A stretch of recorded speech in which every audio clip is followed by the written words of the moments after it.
Okay. Thanks for listening and joining us for another episode of Discover Hoodriver. And I want to introduce today the guest, Emily, who is the owner and creator of Unqualified Talk, a podcast based out of Oregon. And, Hi, guys. So to introduce Emily a little bit more, we met on the riverfront. Yep. And you work at the Gelato. Yep, Romeo Gelato down on the water in downtown Hood River. All right, so tell us about the Unqualified Talk. How did you get started with that? And Yeah, so this past year I go to Oregon State University where I study civil engineering, and I recently got into podcasts and was just listening to them a bunch and fell in love with listening to other people, talk. I am 21, so I listen to a lot of younger podcasters, and I used to do YouTube a lot in high school, and it was really fun, but it took a lot of time to edit videos, and it was just a lot more work, whereas when I started looking into creating my own podcast, I realized I think I would have, a good amount of time to do this, and it wouldn't take over like YouTube did. So I just did a bunch of research. I looked into mics, started coming up with ideas, and then I would say that process took me like 4 or 5 months before I finally got my first podcast together. And I had, I have a really good friend who created my cover art, who I go to school with, and that's basically all you really need is your cover art, a mic, and then a system to, record and edit. what do you use to record your podcast? Yeah, so I use Anchor, which is a Spotify app, and I record and edit through this, and it's super easy, it's super simple, and it's been really helpful because before I wouldn't have known, how to go about, because podcasts, you need a certain feed, the RSS feed, which doing by yourself is a little bit more difficult, whereas this app kind of does everything for you, and it's really nice.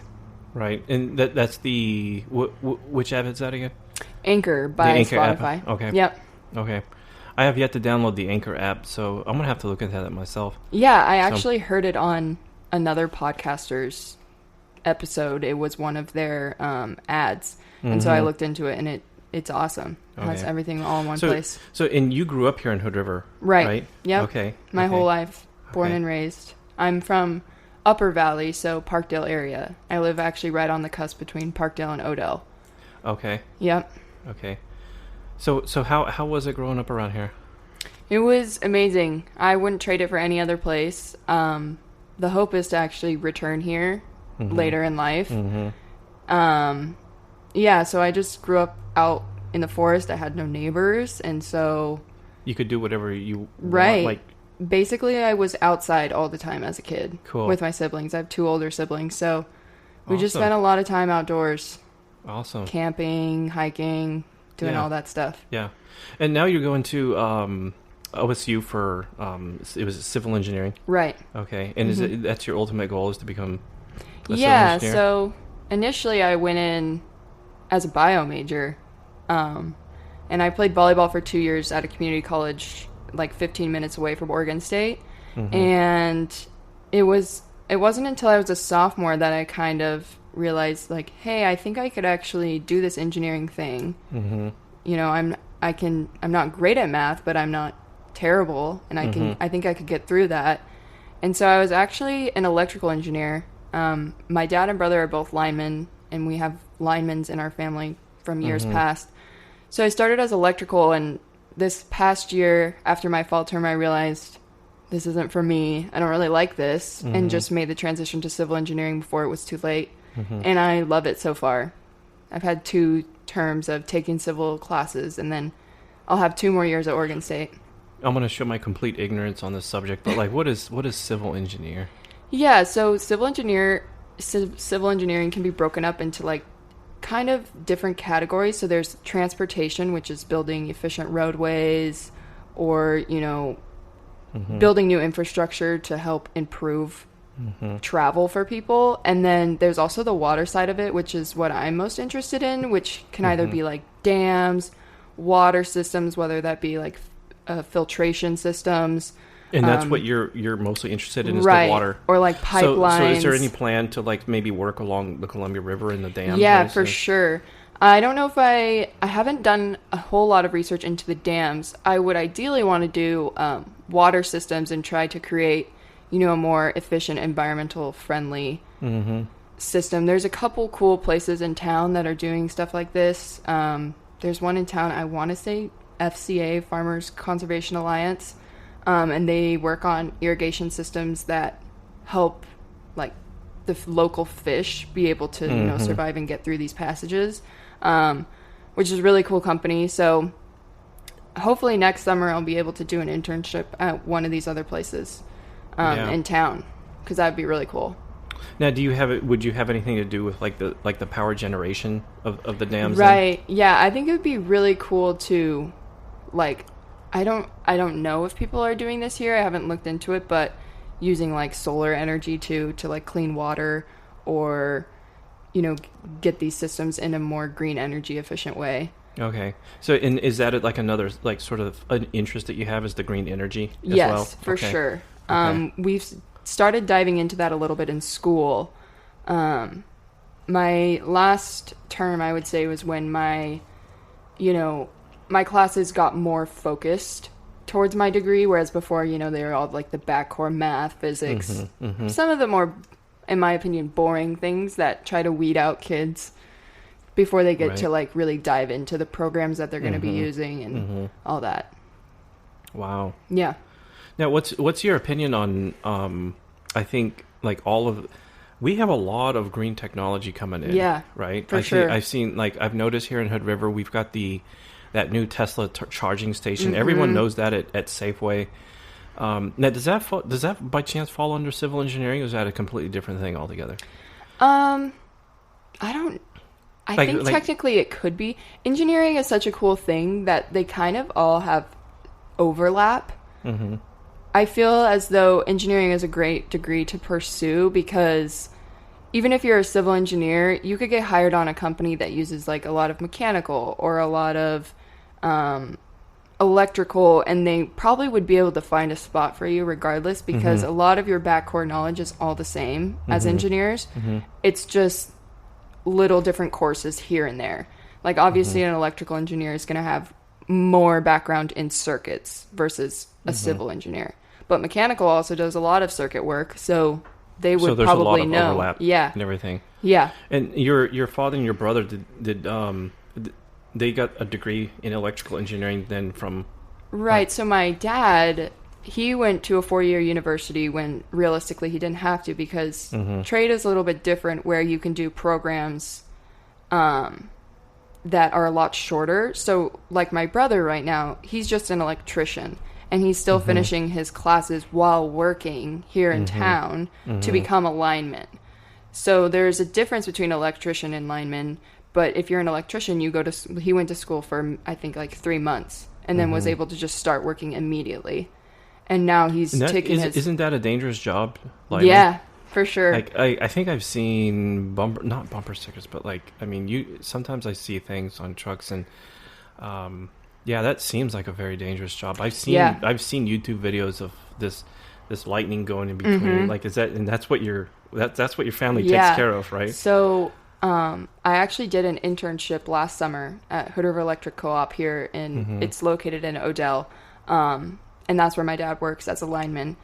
And yeah, it's pretty intense work sometimes, but it's cool. I remember when I was in 8th grade, I want to say, or somewhere in middle school, if people, have grown up here too, they'll remember the ice storm where we didn't have school for a week, and power at my house was down for a week. We went old school where we were like boiling water on the stovetop.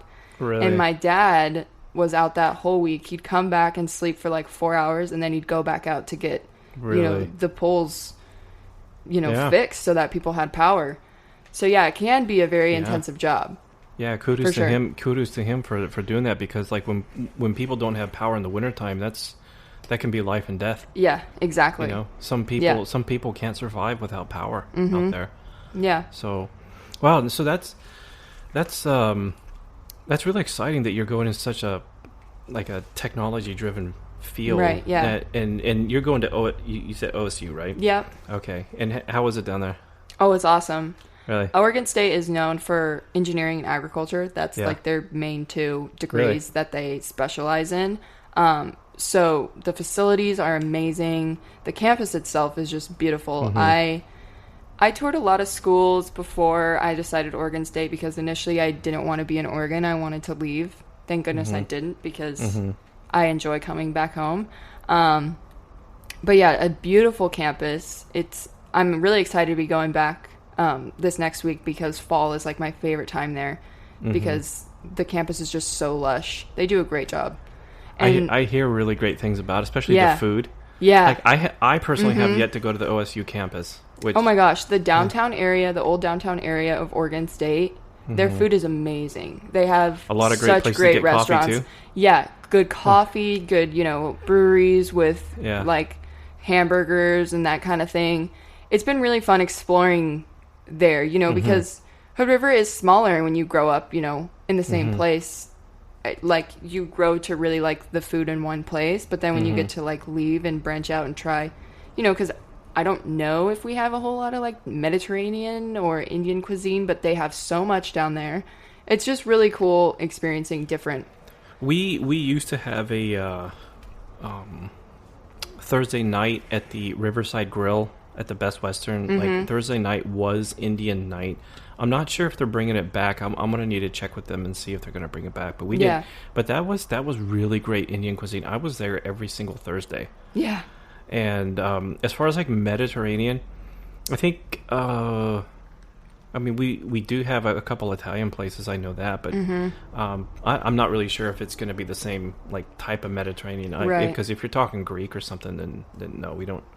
Yeah. As far as I know, I don't think we have any Greek restaurants around Yeah. here. Another guest of mine, Yaniv, was he did mention that he's thinking about opening up an Israeli food truck Yeah, you were within telling me the about year. that. Yeah, That's really cool. yeah. Well, it's cool seeing too the food cart growth in Hood River. When I lived in the Corvallis area, there's a place, Albany, Oregon, which is like 15 minutes from Corvallis. That's where I went to community college. And they have this big outdoor venue patio thing that has just lines of food carts. And food cart food is so good. Yeah. It's amazing. Yeah. And I've seen a couple more on the Heights, like one including a Chinese place that I really need to go try before I leave. Yeah. Because I've heard good things about it, and obviously all the Yep. Hispanic food carts throughout the gorge are just amazing. Their food is Yep. great. Yeah, totally. Yeah. Totally. So, so let's tell me more about the Unqualified talk, and so, what prompted you to first get into that? Yeah, so like I said, I was listening to podcasts a lot, almost more than music, which is like hard to beat for me because I listen to music all the time. And, I know that I have a natural gift of being able to talk and talk and talk for hours. And so I thought, something in life must have brought this idea to me because it's now that I've been doing it, I really enjoy it. It's not, a hobby of mine that's a chore ever.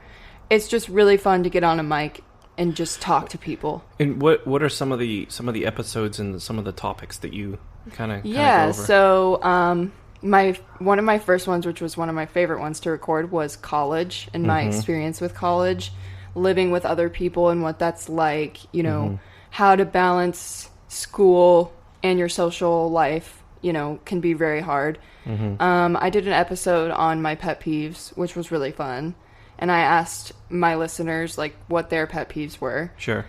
And then a recent one I did was my anxiety story. Anxiety is something, and mental health in general is something I've, struggled with, especially in the past, 3 years going through high school and college. And so this is something that affects a lot of people my age. I would say majority of people my age struggle with some sort of mental health issue. It does seem that, and I don't know if it's just my observation that, like, as time progresses, it almost seems that more there's like more and more people. I don't know if it's because our culture is making it much safer for people to express that they have Right. anxiety, but Yeah. I'm glad that you opened up about it, because I know that that's such a major thing for so many people, and regardless of the fact that like of that, you know, you're in like a great, you know, Hood River and OSU are just like great towns, got super great Right. food. That doesn't negate the fact that, you know, we can all get like really, really stressed out Yeah. sometimes. So how do you personally deal with when anxiety starts attacking? Like, how do Yeah. you deal with that? So I first discovered I had, anxiety when I was a junior in high school, and I didn't know what that meant before. Looking back, the signs were there that I was an anxious, nervous person even as a kid, but What are the signs? So for me personally, mine is the constant overthinking, and I'm an extreme perfectionist, and so when I was young, I played a lot of sports, and I would just be very hard on myself and a lot of negative self-talk about myself. When I was struggling, I didn't want to ever disappoint people. I was a huge people pleaser, and I still struggle with that, and that's something I try to work on all the time. But for me, it was just that constant not getting your thoughts to shut off ever. Especially like going to sleep. I, for a while struggled with getting to bed because my brain just would not shut off, and I would just be either rethinking about things that happened in the past or conversations that I had, like why did I say that. So yeah, just like always a constant battle. And then I started to get panic attacks, which I had never experienced before, when I was a junior. And those were really scary because if you've never had a panic attack before, you don't really know what's going on. You're just like, why can I not breathe right now? Now, is it now a panic attack? Is is that because there's literally nothing making you it just comes out of nowhere? Yeah, it could be that you just like, because some days you can wake up just stressed and not have, a reasoning behind that. And those are the days that I find most annoying, because if I know what my stressor is, I can try to figure out, how to alleviate that. But sometimes you just have, this built up, whether it be like too much cortisol or you're just like, you're freaking out when you wake up. And so when that happens to me, the best thing that I can do for myself is go out and get some exercise, because, high cortisol levels can be decreased by getting physical activity. So that's why I exercise so much. I no longer drink caffeine because I used to drink it all the time. And then this past year when I was drinking coffee all the time, I was just so anxious all the time. Yeah. And my anxiety, there was nothing stressing me out, but I was just so amped up. And I'm already an amped up person, so I don't need to add to it. Sure. So those are two of the, like, quitting caffeine, getting exercise, and then social media. Social media is a great thing, but it can also be a really negative thing for a lot of people of any age, especially, younger kids. So I get off social media when I'm really anxious, because it fuels me even more. I see, usually you just see the good in people's lives on social media, which Sure. can be very triggering if, you're not feeling too great about your life or the way that you appear to other people. So I try to get off of it as much as I can. Social media is it's a great tool because we both use Instagram to promote our podcast and everything. But now I have the advantage of like only discovering Instagram like about 2 years ago. Right. So I've had Instagram since I don't know, eighth grade, freshman year. That brings me to like just a massive question is to like, so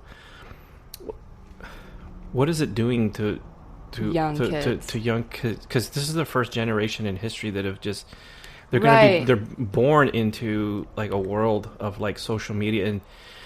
And the problem that I see with social media is like, I think so when I first heard about Instagram, I know this is going to sound funny given the fact that like I think a lot of people see me like sort of interact so much on Instagram, but like the first thing I thought was like, why in the world would anybody want to watch like what I eat? Like, and it's like, that just boggled my mind. I could not. Yeah. And when I would hear people and they would say hashtags, and I didn't know what that meant. Just up until a couple of years ago, I didn't know what like a hashtag was. Yeah. As funny as that may seem. Yeah. And it's not until you kind of get into it. I think I'm pretty well my brain has far been developed to the point where there's no like growth, right? So I am who I am. You know? And social media I don't think is going to change that. I grew up on just regular books. Yeah. Right. So, but yeah, I get it. Like, so somebody that is, sort of like has like, sort of like, let's say for example, an innate, like sort of like, mechanism for panic attacks and anxiety. So then you add social media, and the problem that I see with social media is you're just bombarded by nothing but like everybody is doing better than you. Right, exactly. It's always a competition. It's always, who has the perfect body, who has the perfect vacations. I don't know if it's I would describe it as a competition as it is like like if you have any thought of like I'm not doing so well in life, like it reinforces that sort of like that negative thought that everybody is doing way better than you, way better things, right? Or and I know that's not true, right? We should all be thankful, like we all have like good things going for us, good things, and exactly, there's good and bad in everybody's life, right? And social media is very, very deceptive in that you can basically spice up your pictures however, right, and it just makes that I don't think that people intentionally they don't put stuff out there to make people feel bad. It's just they want everyone to see a good time in their life, right? But the inadvertent thing that it does is make other people feel like you just compare your life to others. You can't help but a lot of people can't help but compare themselves and feel bad about themselves, and and so I get it. So you cut off social media for like maybe a couple days at a time, or so I mean, fortunately I'm like the last to escape the growing up with social media. I didn't have a phone till I was in 8th grade. Okay. So, and Snapchat and Instagram were not a thing until I was probably in 8th grade. So my whole elementary and majority of my middle school, I was not on social media, thankfully. But yeah, when I know that I'm feeling really stressed, like this past year, when I moved back down to Corvallis last fall, I was really, really struggling with both anxiety and depression. And I decided to go a whole month with no type of social media. And because I did that, I'm now so aware of the hold that it can have on me. Because I, here and there I would give it up for like a week or a couple days when I needed it. But going that whole month, I now understand how vicious it can be to be on it all the time. And I see it with, my peers and my friends that I'm around. You hang out with people and all you hear is TikTok scrolling on every single person's phone, and nobody's having a genuine conversation. And I think that's why too now, like, it bugs me a little bit when people are just glued to their phone, because I enjoy having conversations. Like, we survived so long without having these social media apps, and we were forced to, instead of avoiding an awkward situation by going on your phone, like, you have to have a conversation with somebody. And we just like don't really do that anymore. Or when you're walking in the hallway and you don't want to look at somebody, you just look at your phone. And I just think that it's very interesting, and I don't think people oftentimes realize how addicted they are. Because there's a very good show on Netflix called The Social Dilemma, and one of the things that I keep hearing about that. People keep telling me to watch that. It's a great documentary. It's all these head people who helped, create Pinterest, Google, Gmail, Twitter, and these people are really concerned, and they're the ones who created it. So obviously, there are some problems with it that we just aren't yet. I think it's being talked about more, but really it comes down to whether or not you want to let it control your life or not. You can't make people get off social media. It's all kind of willpower at that point. And I get how addictive those things can be, because like when I first got on TikTok, I thought this is actually kind of stupid. Like I didn't see the thing, but you get to... but then it gets to more of what you like to see. Yeah, the algorithm gets way more precise. Exactly. And that's what keeps you on the app. And that's... I personally... Like, I purposefully limit myself to, I think, 3 scrolls a day on TikTok if I can. Now, there are times when I break, like, I'm just completely just bored, in which case there's some interesting things that you can see on TikTok, but I really don't like what, and I know we're completely going to get into psychology here, so if any psychologist is listening, please comment if we post Are we getting this all wrong? Yeah, are we getting this all wrong? So, I've heard that it is contributing massively to ADHD. Yes. Right. So now people don't even have the attention span to watch like a simple YouTube video because they're so used to scrolling through 2-minute videos. And I think that's why too I get so upset when people have a lack of patience. Patience is something that I was always taught as a kid to have. I think that some people are born with patience, but it's definitely something that you can learn. But we're just so used to going on Amazon and ordering a package and having it show up, 2 days later, even a day maybe.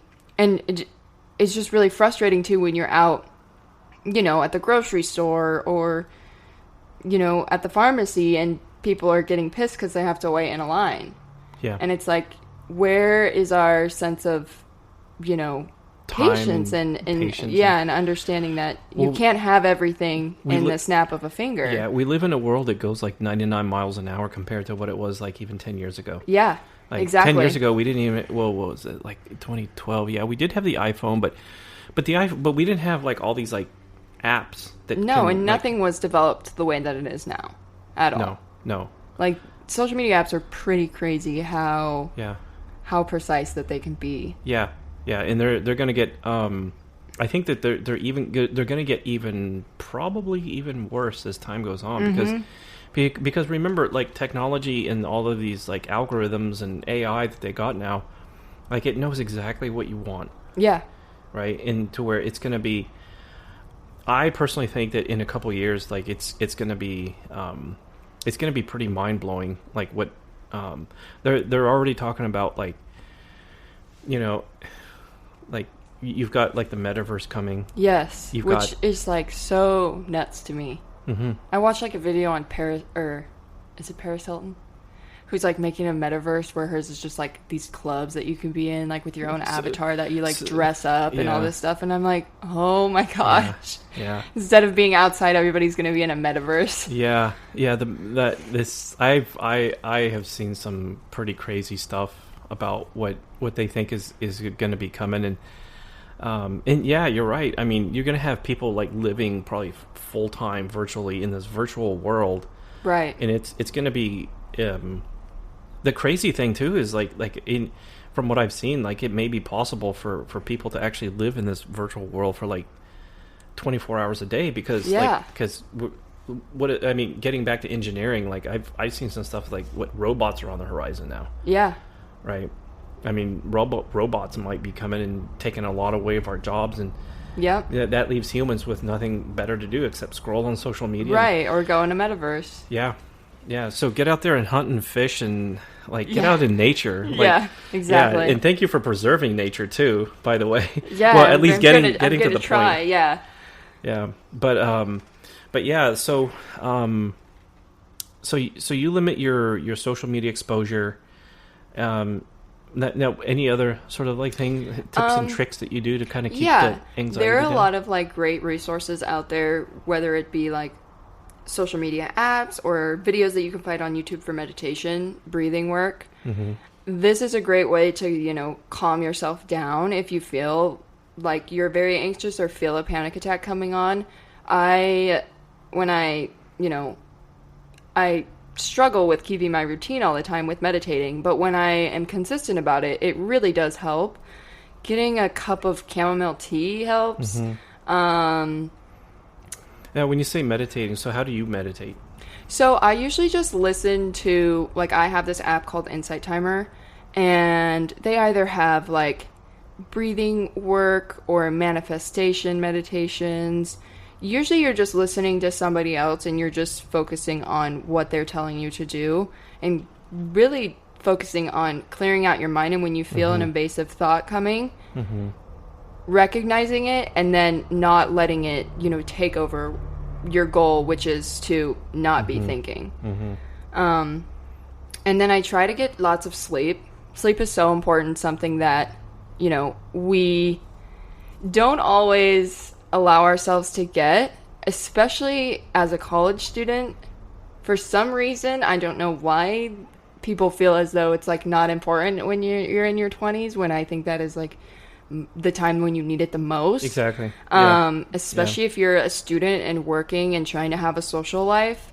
And it can be very hard to tell people no and to put yourself and your priorities first. And that's something that I've gotten really good at, finally, is, if I don't want to go out till midnight tonight, I'm going to tell you no, that I need this sleep to be recovered for tomorrow so that I'm not waking up anxious. Sure. And there was one other thing. I can't even remember it now. It'll come back to me. So you're pretty good about just telling people no. Yeah, and this is something that has taken me a really long time to finally master, because you have that opposing thing of you want to please people and you want I want to please people, and I feel like if I tell people no, they're going to be like mad at me, or they're going to think badly of me, when in reality, if they truly are people that care about you and are good friends in your life, they're not going to be mad at you if you tell them no. Yeah. Putting myself first is something that has been the goal for this recent year, as I've, struggled this past year with my anxiety. And, for some people, medication is necessary. I've gone on and off meds. I don't think that it's the answer, but I think that when you're really struggling, medication can get you to a point where you can then, think about and try to figure out, what can I do to help myself on my own? And when I'm at a good place, maybe I can go off this medication and try to see if, these tools that I've come up with and have implemented into my life can maybe help, and I don't need this medication any longer. What has been your experience with medication? Did it help, or why did Yes. So I've probably been on and off 3 times now. And this past time, when I was really struggling, I got on medication.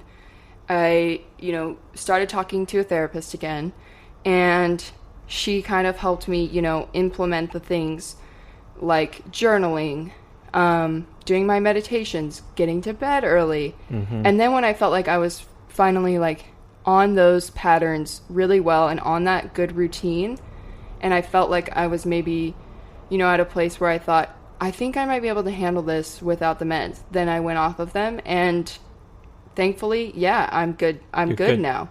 Okay. But I know that if I ever, get to a bad place again, that those can be an option, but not something I should heavily rely on anymore. Because, after a certain point, they don't do much for you. After, I don't know what the studies say, but after, I feel like it's 6 months to a year,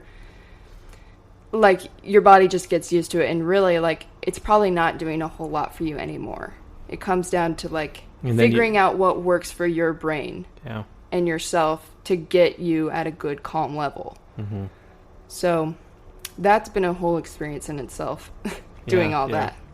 And then in the middle of all this, you're trying to get through engineering, and you're a high-performing student. Life can be stressful. It is for everybody. I don't think that people don't ever experience stress. It's something we all have to go through. Yeah, we're all going to experience it. Right, and some people just experience it a little more than others. Yeah. But it's not a bad thing, and it's not something my therapist told me, is that anxiety is not a disease that you can never get rid of. It can be cured and it can be fixed, and you don't have to feel like this is something that you have to live for the rest of your life, because it's not. You can figure out how to get it to work out and be okay with your thoughts or whatever it may be that stresses you out. So jumping into another topic, given that you're in engineering, I like always getting people's tips on how to stay productive throughout the day. And so what are some of the things that you do that I guess like many people can apply to help them become like much more productive throughout the day? What are some tips that you have? So my best and most favorite tip is to write down the things that you need to get done. Mm-hmm. I'm a huge list person. So especially during like the school year, I don't only write down my assignments, I write down my appointments, or if I want to, go catch a movie on this day, I'm going to write it down so that I know what I need to get done to make that happen for myself. Yeah. So even your recreation, you write that down too? Right. Because like that's also really important to keep yourself sane and happy, mm-hmm. is to do those things for yourself that you always want to do and not to let them fall in the background mm-hmm. and never, get to experience fun and happiness, that those things that bring you joy. I'm not a procrastinator. I don't know whether you can be born this way or not. I feel like maybe you could learn to not be a procrastinator, but thankfully I'm not. And so I am pretty good at not letting things like slide through. I can't go to bed if I know I have something to do. Really? Like especially when it comes to school. I wonder if that could be causing some of the anxiety because I know that you want to get sleep, but you also want to get your things done that you need to get done. But you have this opposing like force in your mind that says like you're not going to go to sleep until you get this done. Yes. There's a good balance there, though. Maybe that's what's causing some of the anxiety. Yeah, but also I feel like I planned well enough that usually that doesn't happen to me. Those like down to the minute mm-hmm. things that I have to get done, usually I'm pretty good about not letting that happen. Mm-hmm. Like I know when something's due, and I'm the type of person that'll get it done 2 days before it's due mm-hmm. and turn it in. Sleep is what helps you not be so tired during the day. That's something that especially when I was drinking a lot of caffeine, I have felt the most energized without caffeine than I ever have in my entire life. When I was drinking caffeine, I felt like I needed a nap every day. Now that I've been off caffeine for probably 4 or 5 months, I'm up at around 8 every morning, and I'm mm-hmm. good to go till 11 p.m. at night. Like I don't ever feel tired. I don't feel like I need a nap in the middle of the day. I have so much more energy now that I'm off the caffeine. I was actually watching a video the other night on caffeine, and I think one of the world's leading researchers on caffeine, he said something that was like, I think really, really surprising. Most people, so here's a fact that a lot of people don't know. Caffeine has a half-life. Mm-hmm. So there's like, I think somewhat of a, I don't know if you can call it a myth that like after 6 hours caffeine is all out of your body. That's actually not, according to him, that wasn't true. Like, so if you drink a cup of coffee at, let's say, for example, at noon, mm-hmm. right, in 6 hours, there's still going to be half the amount of caffeine still floating around. So by the time midnight rolls around, I think you have something like 20% or 10%. And even that 20 to 10% will diminish your sleep, I think, by a quarter. Mm-hmm. Like, roughly. I believe it. So now, me personally, yes, like I've had the same experiences when I cut caffeine. For some reason, I dream a lot. Me too. You dream way more. You go into REM sleep way more. Yeah. You feel energized and refreshed. Your sleep feels so much more refreshing. Like I feel like I just sleep so much harder. I've always been a hard sleeper, but now it's like times 10. It's crazy. Yeah. Yeah. And I wake up and also I found that when I was drinking a lot of caffeine, it was really hard to wake up. Yeah. Whereas now, I can just get up. You drag out of bed. Right. Exactly. Right? And I mean, you have to force yourself to get out of bed. Like when you drink a lot of caffeine. Caffeine to me is, I have made efforts to. I used to drink it kind of throughout the day, but mm-hmm. I've made efforts to only drink it when I wake up, and that's it. Yeah. And so that hopefully by about 12 hours, 14 hours when I need to go to bed, most of it's going to be out. Like. And then I think I'd like to try to take like 1 or 2 days out of the week and just like cut it cold. Not have any caffeine to kind of reset yourself. Well, I was getting, crazy headaches when I first stopped drinking. Yeah. And that's how I knew like, oh man, I was probably drinking a little way too much. Like flu-like symptoms for me. Right, yeah. Like headaches and it feels like I have the flu. I personally get all these aches all over my body. Yeah. Like as if I'm coming down with like some sort of sickness, but I know that I've cut caffeine enough to know that that's the caffeine withdrawal. Right. right? And like So- I'll drink green tea here and there. But that to me it's just like it's not like a cup of coffee at all. The cup of coffee gives me the jitters, the shakes, like just I didn't feel good on it by the end of it, and that's when I kind of knew like I don't, I'm 21. I don't think I need this anymore. No. And you see people starting to drink coffee like so much earlier, like kids in high school are drinking coffee. I never drank coffee in high school. Yeah, I never drank coffee until I think it was in my late 20s when I had to go on shift work. And the interesting thing is when I first started drinking coffee, when I was in my late 20s, because it was so foreign to my body. I would have sort of like these weird heart palpitations. Yes, yeah. Right, until your body gets kind of used to it, and then then it goes away. But yeah, I would have these like irregular heartbeats that started up. So no, that's good that you've cut out caffeine. One thing I was going to add to something that I do that I think is like completely like off most people's radar as far as like to-do lists. And I talked about to-do lists on my last episode with Ashlyn too.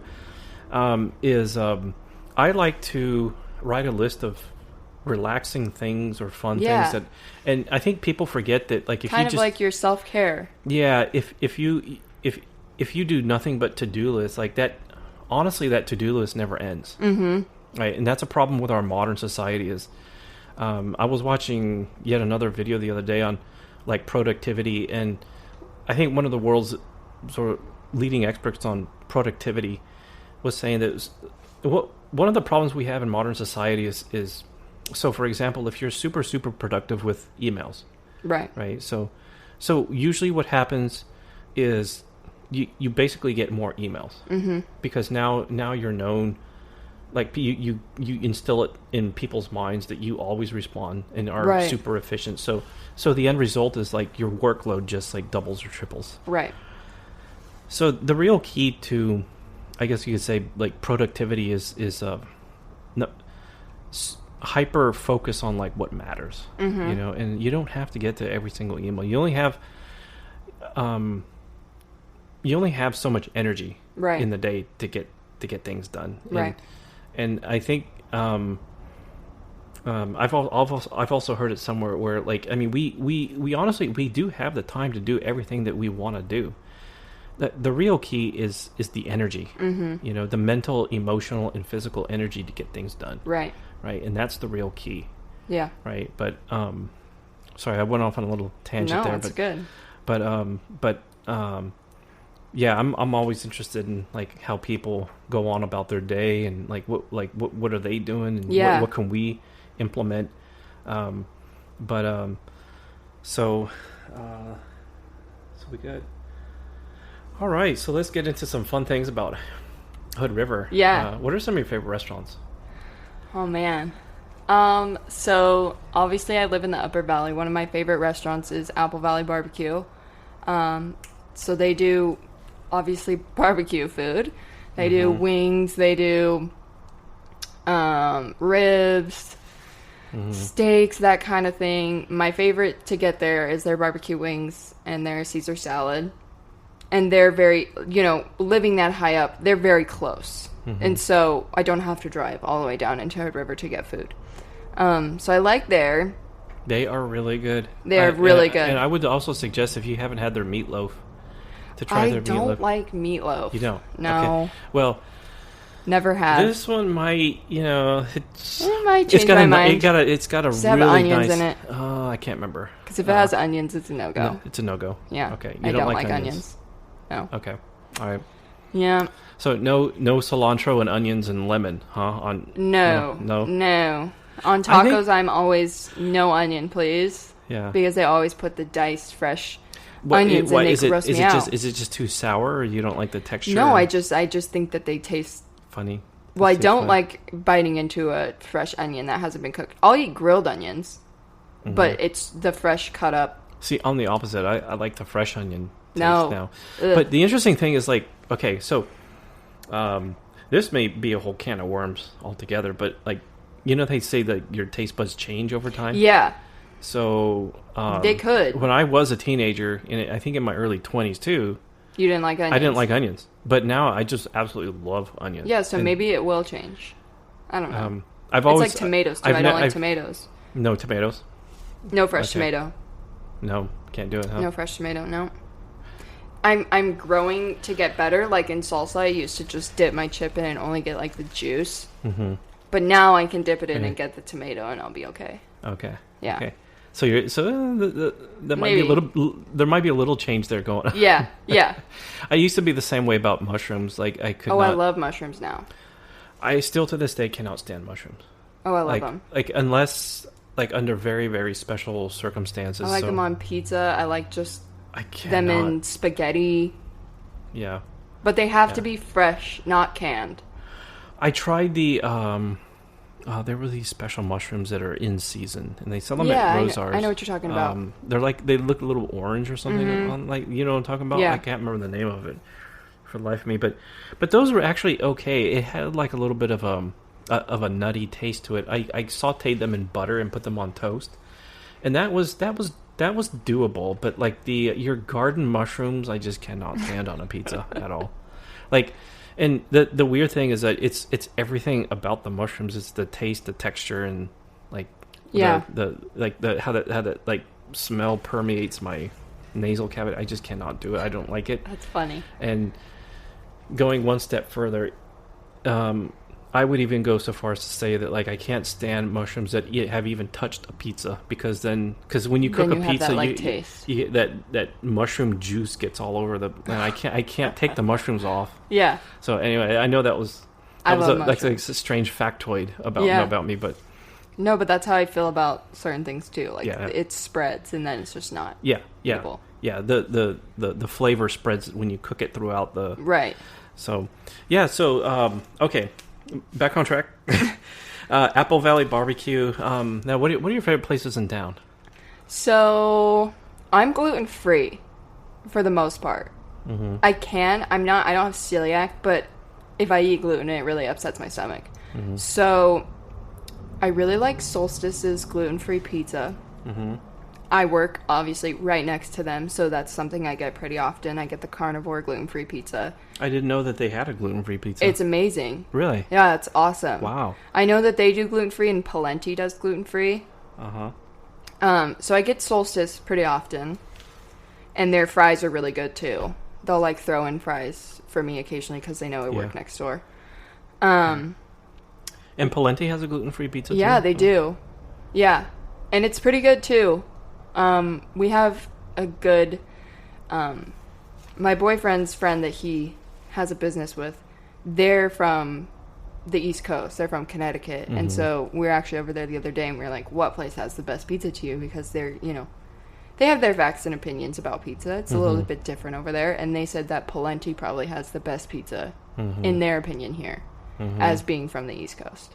So I thought that was kind of cool because I really do like Palenti's. Yeah. I think I've expressed this before to certain friends where I've lived on the East Coast in Maryland before, and I used to go up to New York City sometimes, and I got a few slices at a few different places, and I didn't really see much of a difference in the pizza. Pizza's pizza to me, honestly. Yeah. Yeah, that's been my experience too. Yeah. So I'm not going to be picky about pizza. Pizza's good. I mean, I'm not going to doubt that there are some places that are absolutely just absolutely amazing. Right. Like, I'm sure there are. It's just like maybe I went to the touristy parts where they can just sell us anything. Exactly. But no, that's good. The Palenti was impressive too. To them. Yeah. So we go there. I go to Lilo's Barbecue a lot because obviously it's just rice and meat. It's gluten-free for me. I actually went there yesterday. And I get their teriyaki chicken. And it's really good. I really like Kobe down on the water. Mainly because they are one of the few places that stays open pretty late. I think they stay open till 10. Yeah. And that's just really nice for me, especially like if I work super late and I just want to go like pick something up. Usually every other place is closed. And I think the only place that's open till midnight or and then 1 a.m. on the weekends, just so everyone knows, is Domino's.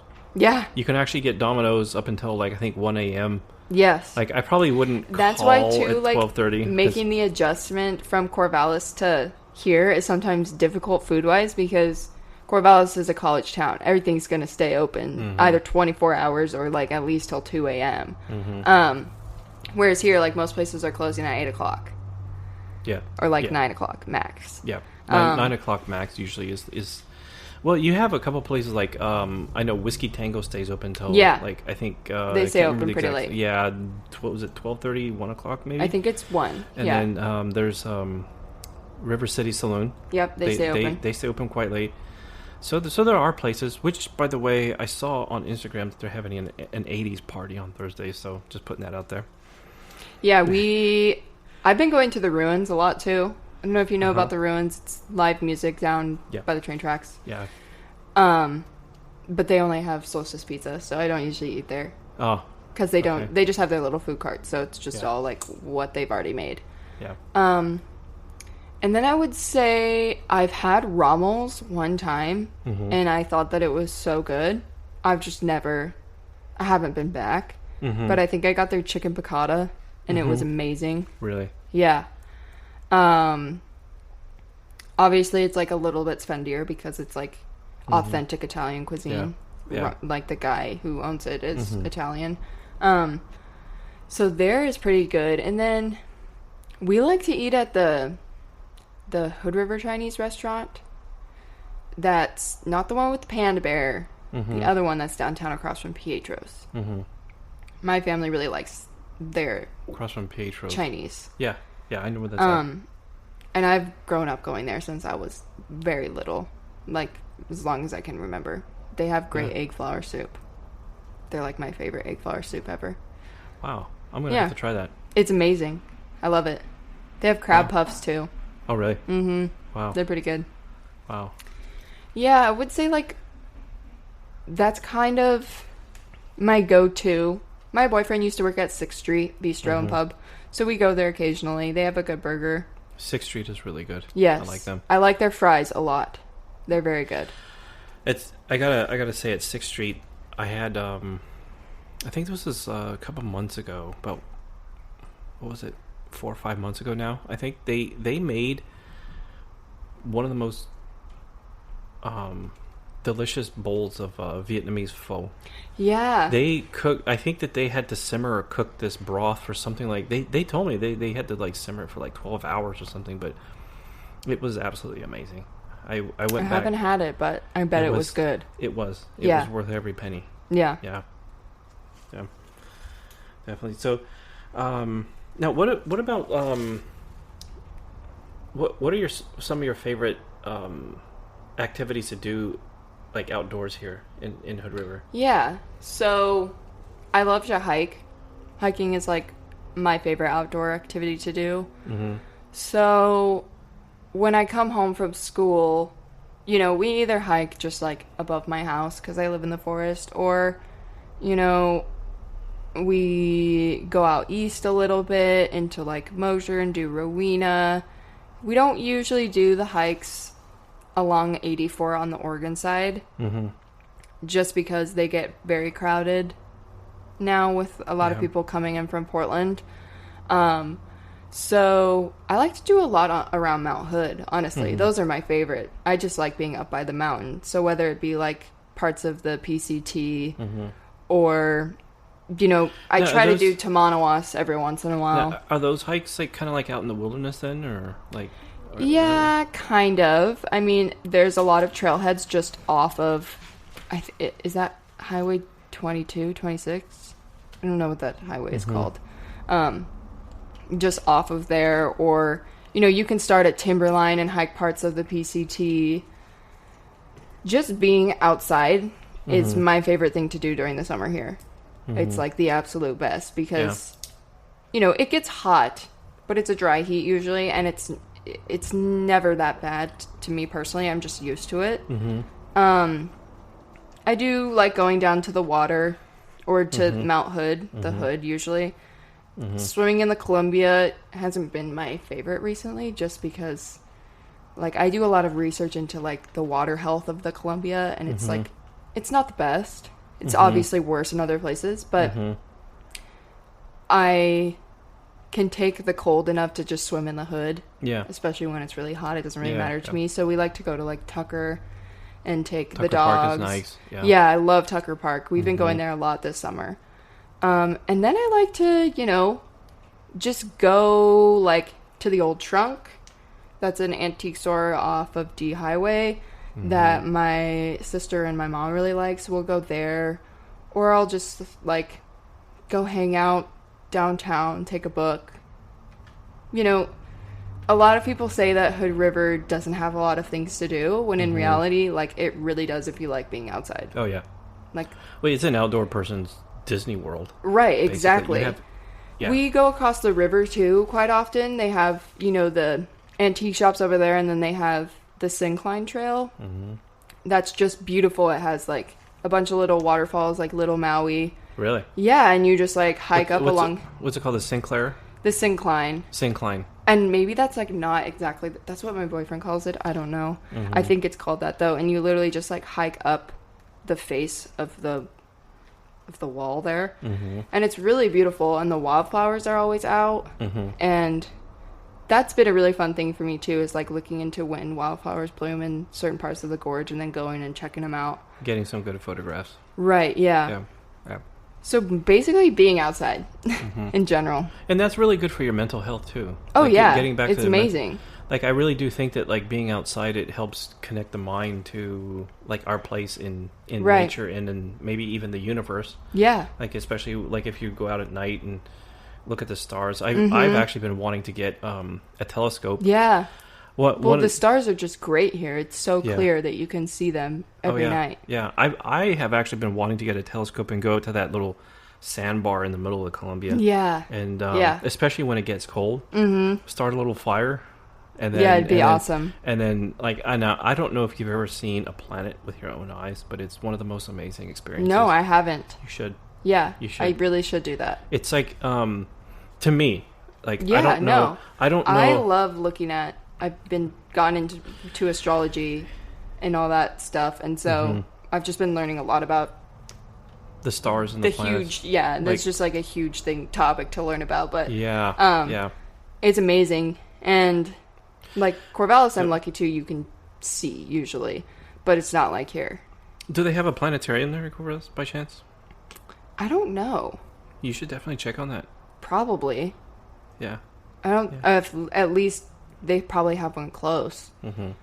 Just because Eugene's not far in. I like to tell people, like, the first time I saw Saturn, the planet Saturn with my own eyes, it's just to me it was like the difference between, like, you can see a picture of the Grand Canyon or Mount Hood in a book, and it's not the same as seeing it with your own eyes.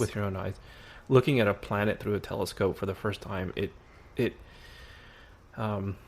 it's really awe-inspiring. Yeah. Because you look at these pictures in a book, and it's just not real until you just see it for yourself. Yeah. And it's just that's what I love about. I really want to get a really nice telescope, and maybe even start an astronomy club around here if there's not already. Yeah, that'd be cool. Which, by the way, little side note, I think that they're done with the observatory up in Goldendale.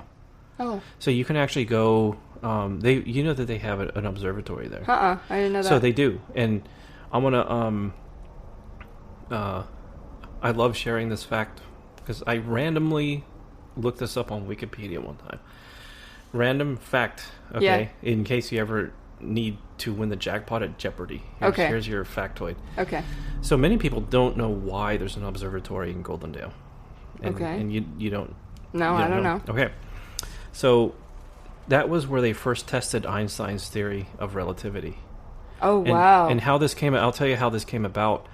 Right after Einstein developed his theory of relativity, they wanted to test it out. So there was some sort of astronomical event happening that I think, I don't know the specifics, but I think a star was going to go from this side of the sun to the other side or something like that. There was some astronomical something crazy that they could test it, but they had to do it right then. So they needed a place where they could build an observatory away from a major city a place where there's a lot of loggers and woodworkers, and a place where there's a lot of natural resources. So Goldendale became like the place where they could build an observatory within a very short amount of time. Wow. And it had to be like, and it had to be pretty remote too. Mm-hmm. So Goldendale was it. So they basically, that's how Goldendale got the observatory. That's super cool. Yeah. And it's been there ever since, and it's been like sort of like this like sort of weird, not weird, but like this slight tourist. Well, why is it there? Why is there an observatory way out in just like Goldendale? You know, but I think they've re-renovated it, and now it's becoming like a nice attraction that you can actually. That's cool. Yeah, totally. So brings in probably good tourists. So I've just area. completely just shown how much I can geek out on Yeah. on like stars and planets and everything. So now what made you want to go into like learn about astrology? To be honest, I've always loved zodiac stuff. Mm-hmm. But like didn't know really like the whole story behind it, and I really needed a club to join at Oregon State. So that was because on scholarships they always ask you like, oh, are you in any clubs? Yeah. And I'd only been there for a year, and I just like felt bad not having any extracurricular activities.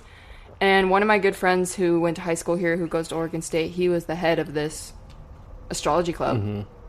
And so I just decided to go and fell in love with it. The people are really cool. Mm-hmm. And it's not a club that I, like, dread having to take time out of my day to go to a club meeting. Like, it's actually very fun.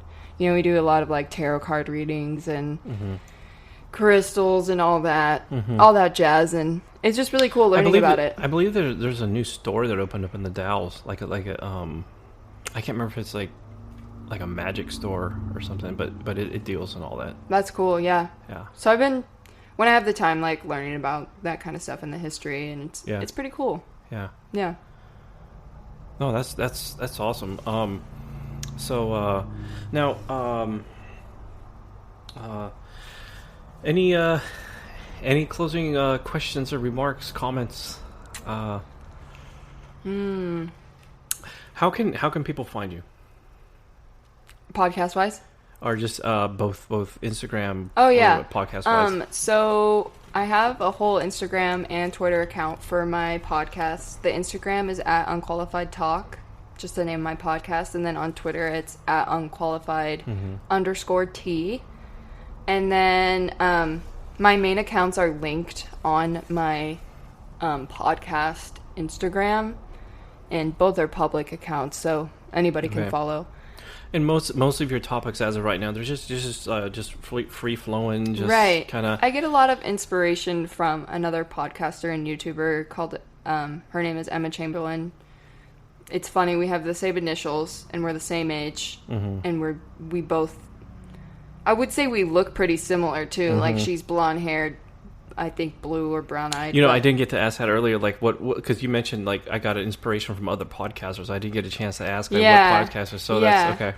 So she was basically my main. I've grown up watching her on YouTube like ever since 7th or 8th grade, and I kind of followed her. And then she started a podcast probably like 2 years ago, and I just loved listening. I think she's hilarious, and she's very real and authentic. And obviously she's an influencer. She has a lot of following, but she's not afraid to, speak her truth. And so I really enjoyed hers, and her podcast is called Anything Goes. So she literally talks about whatever she wants to talk about too. And that's kind of where I got my inspiration to not have like a set thing topic that I have to talk about. Okay. Yeah. Oh, cool. Well, yeah. So I would say that she's like the person who inspired me the most. And yeah, it's pretty cool. And I get like, she has a Instagram account too. And I kind of get my ideas on how to like get my podcast episodes out. And yeah, and my podcast is available on Amazon, Google, Apple, Spotify. Yeah. So usually any place that you listen to it, you could probably find it. Yeah, and she grew up here in Hood River, and yes, I am very happy that she decided to join me on the podcast. I know because I'm thankful for having having me. Yeah, I was so I take these kind of nightly walks. Yeah. Just for the listeners, a little bit more of a backstory. So I take these nightly walks, and like I mentioned earlier, that's like on one of my walks, I think we just started talking about like There's podcasts. another lady there, and Oh, that's I we're remember. talking Yeah. like business and advertising, and then I Yeah. mentioned that I was starting a podcast. Right. Okay. And you were okay. like, Yeah. I have a I'm- podcast. Yeah. I'm. Yeah. It's coming back to me now. Yeah. So that yeah, we just started chatting about podcasts, and we've always been kind of saying like, oh, I should have you on my podcast sometime, Yeah. and so we were finally sitting and chatting about all sorts of things. Yes. So. And I work at Romeo Gelato, by the way. If you like Yeah. gelato, you should come down and get some at the Yeah. waterfront. Okay, quick side question. What is the difference between ice cream and gelato? I get yeah. This is a question I get asked a lot, Just- so now my answer is pretty solid. So our gelato, we make it all ourselves, and there's not as much half and half as there is in ice cream. And gelato also like came before ice cream. Like is one of the things that like us It did. Americans kind of like took. I Really? think, you know, like Yeah. you know, like we every culture just kind of, Yeah. you know, does somebody else's thing Like in their the- own way, Like their tweak. right? It's like how and then how we took the pizza and added pineapple and Right, said, like, oh, exactly. we did that. yes, and there's no preservatives in gelato, so it only stays good for like a couple days. So you have to like make it Has and to be then consumed right then. right, like, yeah, exactly. okay. So and you guys make that? Yes, and there's Oh, wow. way less sugar in it than ice cream. Okay. So like a cup of our gelato is the same amount of sugar as an apple. That's what I tell people. So it's not like a dessert that you should feel like really bad. That's why Italians wake up and eat gelato at like 9 in the morning, Yeah. because it's just like And then a normal food. Then you can just go and burn it off on a walk on the river. Well, exactly. Yeah, we do a bunch of like cool, unique flavors. Us employees, like, we get to help make it. It's a very cool business. The owners, they're from the East Coast. Mm-hmm. I think one of them has, you know, some European, Ties or something. Yeah. Okay. but they're just a husband and wife, a couple, and Okay. yeah, it's a really cool little place. Sweet. To come get a dessert besides Mike's Ice Cream. I think that those are really the only two in Hood River for dessert-wise besides Dairy Queen. Yeah. Yeah. No, and Mike's ice cream is really good too. Yeah. Like, I love. I haven't been yet this year just because I like work at a gelato cart, Yeah, and so yeah. whenever I want dessert, I just either I'm at You- work and I eat some, exactly, or I exactly. go and get some. And you live right next to. I mean, not live, but like you work right next to Solstice too. So and Exactly. they've got some great stuff. Yeah. All right. Well, if there's no more Yeah. any more comments, I think we're just going to wrap this up. And I want to thank Emily for coming out today and joining me for. Yeah. what I Thanks for believe having is me. my 21st episode, and I don't know how many Yeah. episodes you have out yourself now. The 9th one will be coming out this Sunday. Yeah, and you guys should definitely follow her. She is she's got a lot of great content. She covers a lot of like just I've listened to I think a few now, Yeah. and they've been just like it's a great listen to like see you just cover so many different topics, especially like I think one of your episodes you covered growing up here in Hood River and like just Yeah. things that happen in like middle school, high school, Yeah. sports, anxiety, depression. You're just covering Yep. all sorts of like different topics. So, Yeah. It's All been right. really fun. all right. Well, thank you, Emily, for joining us, and I want No to thank you problem. for listening. And I'll catch you in the next episode. Yeah.